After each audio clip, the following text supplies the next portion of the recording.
Kuri ubu ngubu iri kubarizwa ku mwanya wa gatandatu muri Premier League. Ni ikipe imaze gukina imikino 20, ikaba yaratsinzemo imikino 8, inganya imikino 7 ndetse itsindwa imikino 5. Ifite amanota 31 yose hamwe, ikaba imaze kwinjizwa ibitego 30 ndetse nayo yinjiza ibitego 34, bivuze yuko ifite ikinyuranyo cy'ibitego 4 byonyine.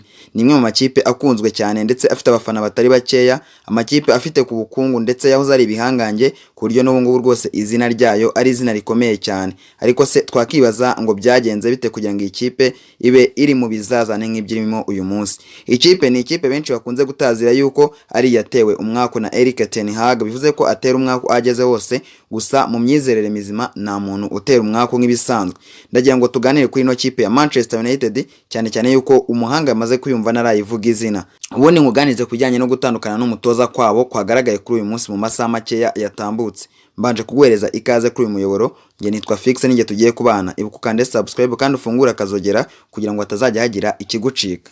Kuri uyu munsi ikipe yaje gutandukana n'umutoza wabo Ruben Amorim, wari umutoza mukuru w'iyi kipe. Ni umutoza wakoraga ibishoboka ndetse n'ikipe igashyiramo imbaraga zose zishoboka, ariko ni ikipe itarorohewe na gatoya kuva yatangira sezo cyangwa se championnat uyu mwaka 2025-2026.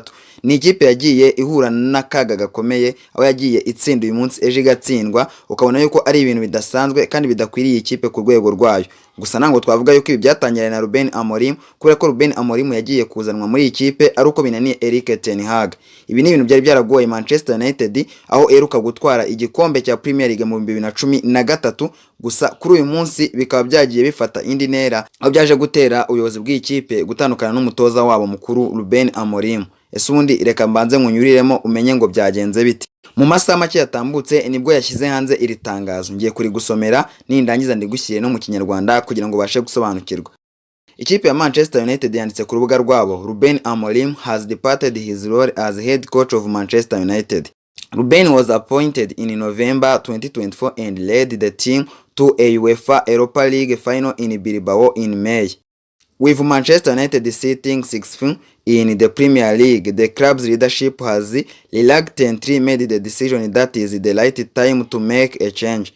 This will give the team the best opportunity of the highest possible Premier League finish.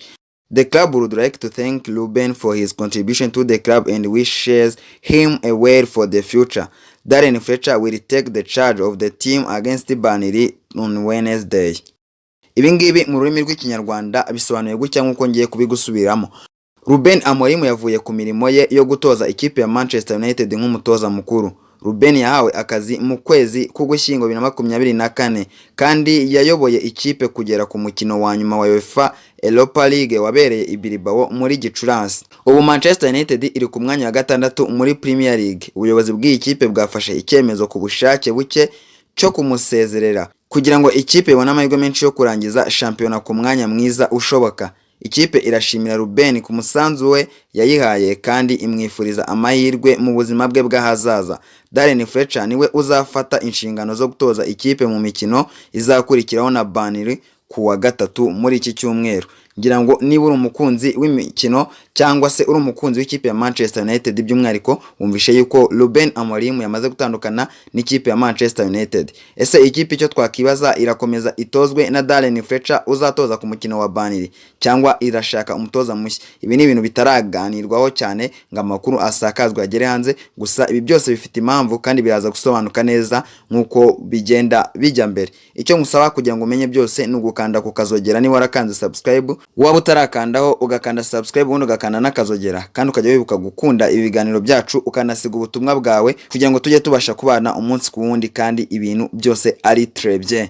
Ndagushimiye wewe wadukurikiye rero, mwibutsa yuko ibiganiro byacu ni akagaruka.